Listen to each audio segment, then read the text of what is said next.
case.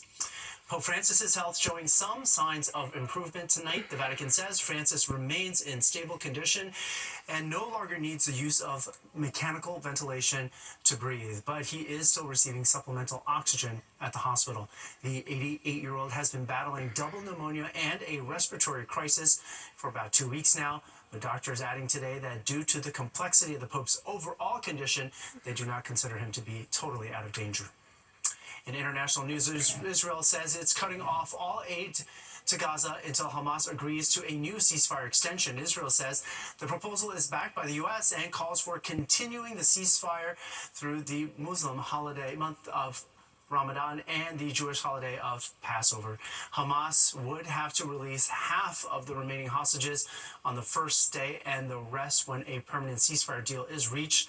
Hamas accuses Israel of trying to derail a potential second phase of the ceasefire. The UN, Egypt, and Qatar all criticizing Israel's decision to block aid. Ukrainian President Volodymyr Zelensky is shoring up support from European countries after an Oval Office argument with President Donald Trump. The fight left many uncertain about where allies stood over the Russian invasion of Ukraine. Fox 5 Stephanie Bertini joins us live right now in the studio. It is looking like European leaders are backing Zelensky. Is that right, Stephanie? Yeah, Arthur, the developments this weekend, of course, come after that explosive meeting in the Oval Office. President Trump has said he wants peace, and the president of Ukraine wants security, he said, for his people. Through my discussions over recent days, we've agreed that the UK, France and others will work with Ukraine on a plan to stop the fighting. Then we'll discuss that plan with the United States and take it forward together. The Prime Minister of the UK standing behind Ukraine along with other European nations. This weekend, the UK signed a loan which will give Ukraine more than $2.8 billion as its war with Russia rages on. The president of Ukraine in Europe over the weekend after a meeting on Friday in the Oval Office with President Trump and Vice President Vance. Ukraine was hoping to secure security guarantees from the US before agreeing to possible peace talks with Russia. The president and the vice president called on him to agree to peace. You're gambling with the lives of millions of people. You're gambling with World War III. It ended in a diplomatic blowout. President Trump calling Ukrainian President Vladimir Zelensky disrespectful, and Vance suggesting he's ungrateful. As the developments have some questioning the U.S. backing of Ukraine in the conflict now, the House Speaker, speaking on the topic on this Sunday, had this to say.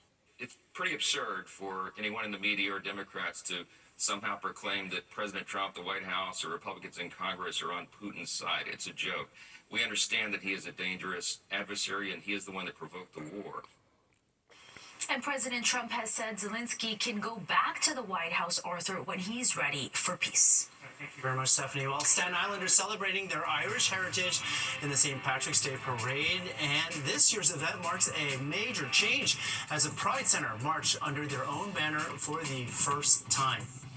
Plus, a big drop in the temperature forces people to keep their jackets, hats, scarves, and gloves out to bundle up. Luke Johnson has a check of the weather. That's just ahead. And Tina Servasio joins us now for a look at what's coming up tonight on Sports Extra. Hey, Tina. Hey there, Arthur. So tonight on Sports Extra, we go back to spring training and get into Weaver's world as the Yankees' witty reliever, Luke Weaver, who turns into an intense shutdown pitcher when he takes the mound. He joins me for a conversation you won't want to miss. You'll also hear from one of the homegrown Red Bulls players after winning their home opener yesterday.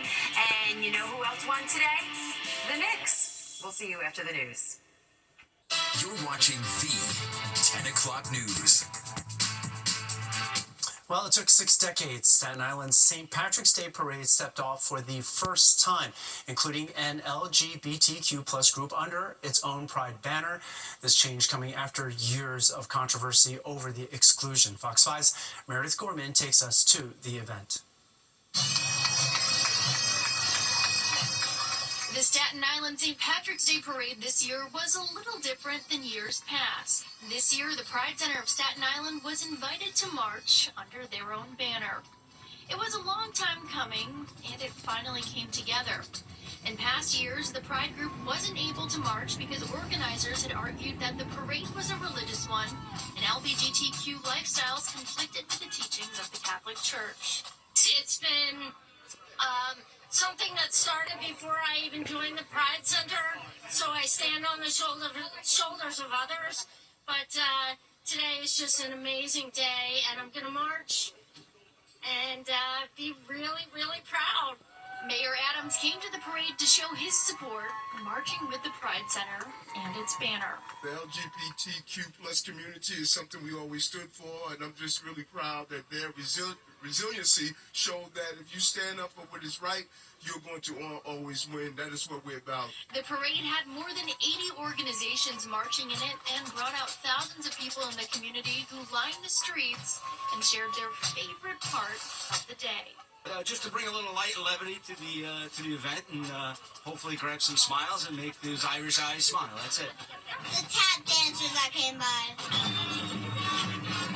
Meredith Gorman, Fox 5 News. You can see how people are dressed there. Winter is not done with us just yet. Liv Johnson's here with a look at the forecast. Hey, Liv. That's right, Arthur. We had a tease of spring, but today we just had highs in the 30s, and currently most of us in the tri-state area sitting at temperatures in the 20s, but not for long. We'll be back into mild temperatures by Tuesday and a little bit of rain midweek. I'll have your forecast after the break.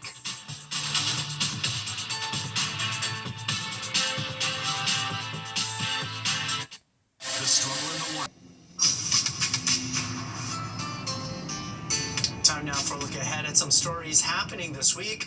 Tuesday is Kids Night on Broadway. If you have a child under 18 years old, they can see a Broadway show for free when accompanied by an adult who pays for a full-price ticket. There are 18 shows to choose from. They include Hamilton, The Lion King, and Six the Musical. Tickets are currently on sale. Christians will mark the start of Lent on Ash Wednesday. The Holy Day of Prayer begins the 6 weeks of penitence before Easter. Many churchgoers receive ash applied to their foreheads. St. Patrick's will be distributing ash from 7 a.m. to 7 p.m. And despite the cold weather, more than 4,500 athletes came out for New York Roadrunners' Washington Heights Salsa, Blues, and Shamrocks 5K. The annual event celebrates the Upper Manhattan community and features landmarks including the George Washington Bridge, Fort Tryon Park, and the Met Cloisters. Runners were treated to salsa and blues music as well as special dance performances. Our mission is to implement the transformative power of running. We see that every day from our youth to our seniors. The 5K is one of 60 races produced each year by New York Roadrunners. The 10 o'clock news continues. We're back right after this.